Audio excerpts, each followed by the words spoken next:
তুমি যিচুৰ গুৰি লৈ হৈছানে যিচুৰ তেজত নিৰ্মল কৰিছানে আশা তেওঁৰ দয়া তেতিয়া হৈছানে যিচুৰ তেজত নিৰ্মল ধুলানে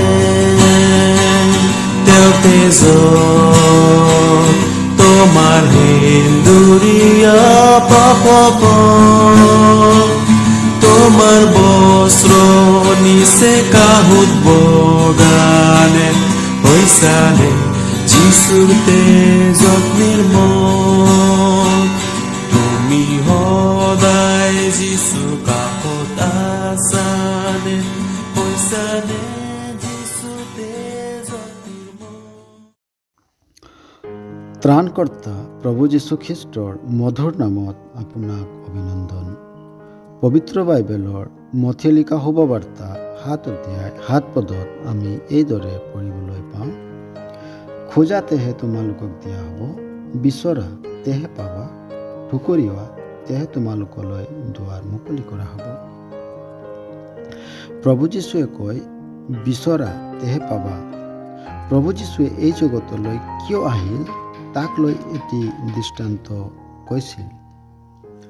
10টা আদুলিৰ এটা হেৰালে কোন তিৰোতা আছে যে চাকি লগাই ঘৰ সাৰি তাক নাপায় মানে ভালকৈ নিবিচাৰে, আৰু তাক পালে তেওঁ নিজৰ বন্ধু আৰু চুবুৰীয়াবিলাকক মাতি গোটাই কয়, মোৰে সৈতে আনন্দ কৰা, কিয়নো যি আদুলিটো হেৰুৱাইছিলোঁ তাক পালোঁ।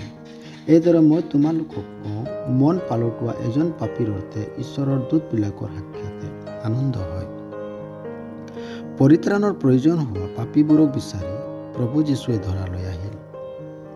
কিন্তু আপুনি আপোনাৰ পাপী অৱস্থাক বুজি পাই পৰিত্ৰাণক বিচাৰি আছেনে?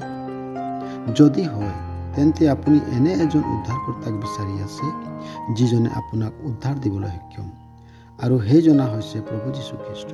কিয়নো তেওঁ আপোনাৰ পাপৰ ভাৰ নিজৰ ওপৰত লৈ মৃত্যু সহিলে, আৰু মৃত্যুবিলাকৰ মাজৰ পৰা জি উঠি আপোনাৰ বাবে পৰিত্ৰাণৰ পথ যুগুত কৰিলে। প্ৰভু যীশুক গ্ৰহণ কৰাৰ দ্বাৰাই আপুনি আপোনাৰ পৰিত্ৰাণৰ উত্তৰক বিচাৰক, কিয়নো প্ৰভুৱে কয়, বিচৰা তেহে পাবা।